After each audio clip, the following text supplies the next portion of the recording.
Troy, you led the Canadian Olympic women's team to gold as a coach in Beijing 4 years ago. Now you've named the roster. There's going to be 15 players from that squad in Beijing that are returning to Italy. Can you tell me about the philosophy of bringing such a veteran group to the Olympics in Milan?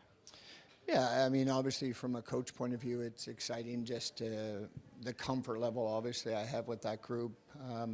I think through their year in the PWHL, all of those players have earned it. I think although you're looking at the body of work that these athletes have given the last 4 years, it's also some of that history.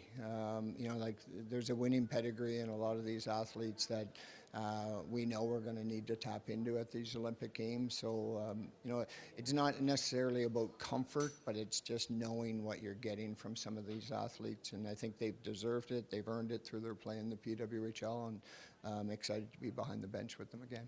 And for 7 of your players, they're going to be making their first time at the Olympics. What was the call to them like?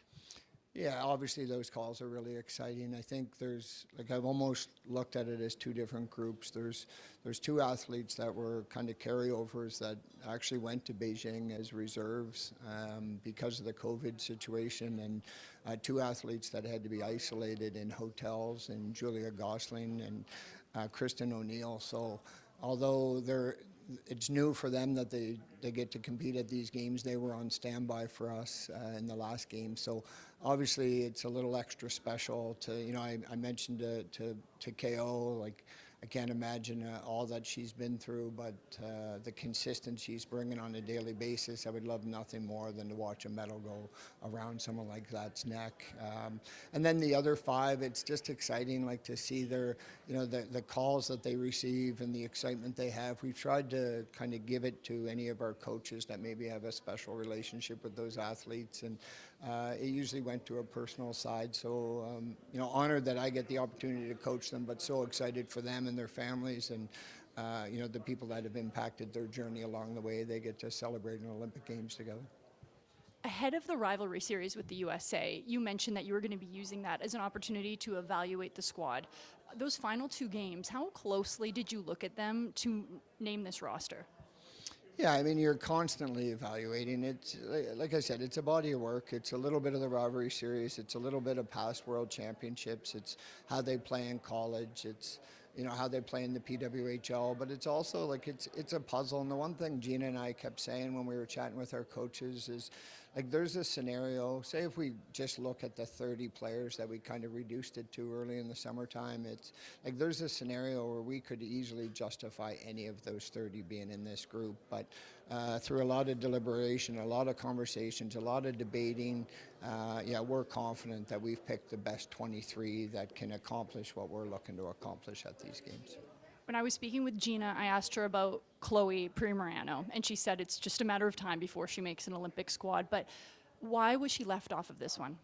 Yeah, Chloe's an exceptional player, and I completely agree with Gina. Like, she's going to be a special player, and if her career continues to trend in the right direction, there's plenty of world championships, and I'm sure multiple Olympic Games for someone like Chloe.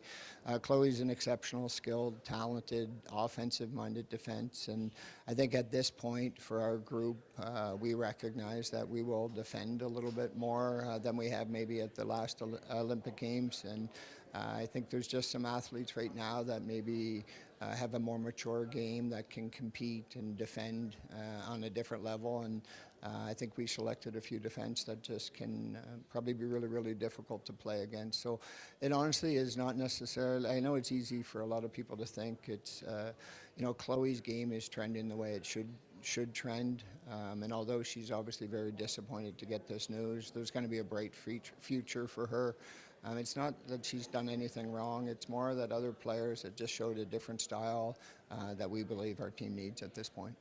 A couple more weeks until the Olympics. Until then, there's still some PWHL games. What is going to be the messaging to Team Canada now that you've got the roster announced just ahead of the Olympics in these next 2 weeks?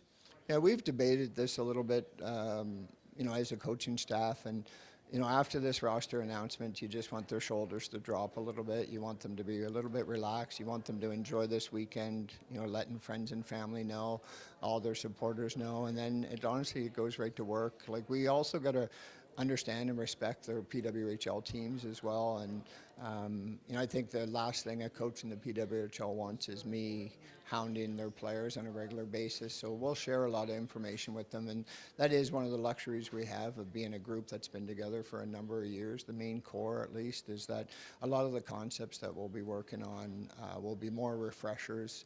Anything that we're going to add in is just going to be, done a little bit digitally before we go, and then we get a little bit of time before we get to the Olympics. We'll have a little pre-comp camp, and we'll be ready to go.